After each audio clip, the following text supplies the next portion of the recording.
इयत्ता 8वी विषय इतिहास आणि नागरिकशास्त्र धडा 3 ब्रिटिश सत्तेचे परिणाम स्वाध्याय.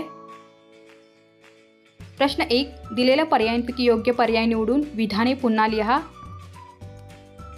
विधान 1. पोर्तुगीज डॅश डॅश फ्रेंच ब्रिटिश हे भारताची बाजारपेठ काबीज करण्याच्या सत्ता स्पर्धेत उतरले. ऑप्शन्स आहेत. ऑप्शन अ ऑस्ट्रियन, ऑप्शन ब डच, ऑप्शन क जर्मन, ऑप्शन ड स्वीडिश. या प्रश्नाचं उत्तर आहे ऑप्शन ब डच. विधान 2. 1802 मध्ये डॅश डॅश पेशव्याने इंग्रजांशी तैनाती फौजेचा करार केला. ऑप्शन अ थोरले बाजीराव, ऑप्शन ब सवाई माधवराव, ऑप्शन क पेशवे नानासाहेब, ऑप्शन ड दुसरा बाजीराव. या प्रश्नाचं उत्तर आहे ऑप्शन ड दुसरा बाजीराव. विधान 3.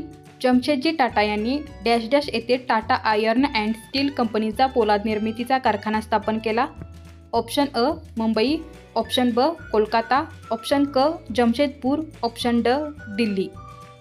या प्रश्नाचं उत्तर आहे ऑप्शन क जमशेदपूर. प्रश्न 2. पुढील संकल्पना स्पष्ट करा. पहिली संकल्पना आहे मुलकी नोकरशाही. उत्तर आहे पॉईंट 1. राज्यकर्त्यांना राजकारभारात मदत होण्यासाठी योग्य ते सल्ले देण्यासाठी सरकारी पातळीवर जी यंत्रणा उभी केलेली असते तिला मुलकी नोकरशाही असे म्हणतात. 2. भारतात इंग्रजांची सत्ता दृढ करण्यासाठी इंग्रजांना नोकरशाहीची गरज होती. लॉर्ड कॉर्नवॉलिस याने नोकरशाहीची निर्मिती केली. 3. प्रशासनाच्या सोयीसाठी इंग्रजांच्या ताब्यातील प्रदेशांची जिल्हावार विभागणी केली. जिल्हाधिकारी हा जिल्हा शासनाचा प्रमुख नेमला. 4. नोकरशाहीसाठी नियम घालून देण्यात आले. मुलकी नोकरशाही हा इंग्रजी शासनाचा महत्त्वाचा घटक बनला.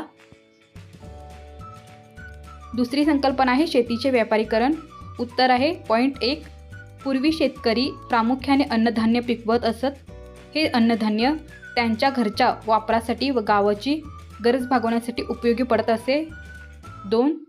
कापूस, नीळ, तंबाखू, चहा इत्यादी नगदी पिकांना इंग्रज सरकार उत्तेजन देऊ लागले. 3. अन्नधान्याच्या लागवडीपेक्षा नफा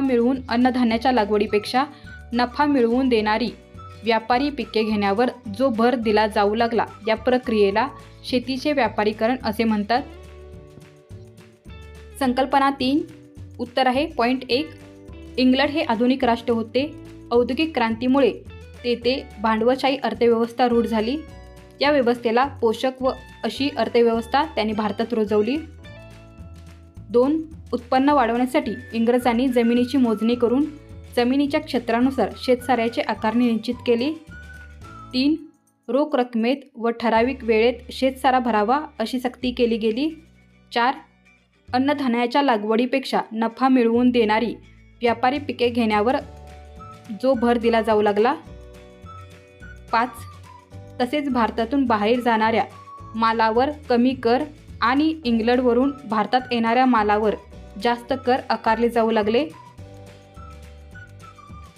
पुढचा प्रश्न आहे प्रश्न 3. पुढील विधाने सहकारण स्पष्ट करा. विधान 1. भारतातील शेतकरी कर्जबाजारी झाले. उत्तर आहे पॉईंट 1. रोख रकमेत व ठराविक वेळेत शेतसारा भरावा अशी सक्ती केली गेली आणि तो वेळेत न भरल्यास जमीन जप्त करण्याचा नियम सरकारने केला. 2. नव्या जमीन महसूल व्यवस्थेचे अनिष्ट परिणाम ग्रामीण जीवनावर झाले. 3. शेतसारा भरण्यासाठी येईल त्या किमतीला शेतकरी पीक विकू लागले. 4. व्यापारी व दलाल वाजवीपेक्षा कमी दराने त्यांचा माल खरेदी करू लागले. 5. प्रसंगी शेतकऱ्यांना सारा भरण्यासाठी सावकाराकडे जमीन गहाण टाकून कर्ज घ्यावे लागले.